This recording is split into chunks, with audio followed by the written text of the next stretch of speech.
Сәлем достар, брауни пирожныйын дайындаймыз. Каналға жазылып лайк басуды ұмытпаңыздар.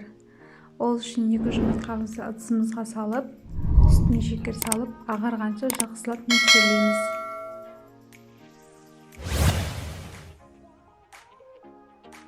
Бөлек ыдысымызға жұмсақ сары майымызды, шоколадымызды салып, микроволновкада немесе су буында, яғни водяной баняда ерітіп аламыз. Еріген шоколадымызды жұмыртқалы массамыздың үстіне құйып, жақсылап тағы да миксерлеп аламыз. Біркелкі араласқан массаның үстіне ұн, қопсытқыш және какао салып, сұйық қамыр шығарамыз.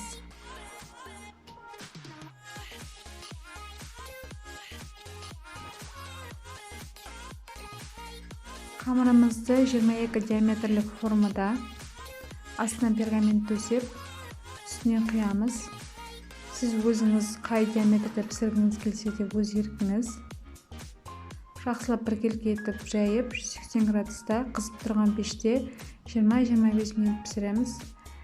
Беткі ганашына шоколадқа сұйық май құйып, микроволновкада ерітеміз.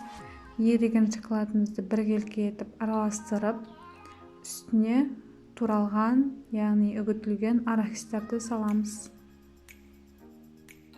Арахисті салып, жақсылап араластырып қоямыз.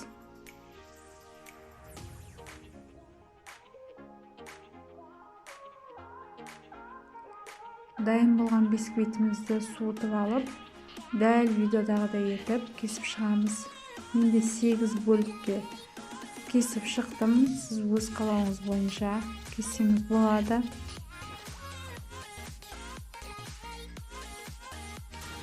Мороженыйға арналған осындай таяқшаларды ұшын шоколадқа малып алып, дәл видеодағыдай етіп жасап шығасыздар.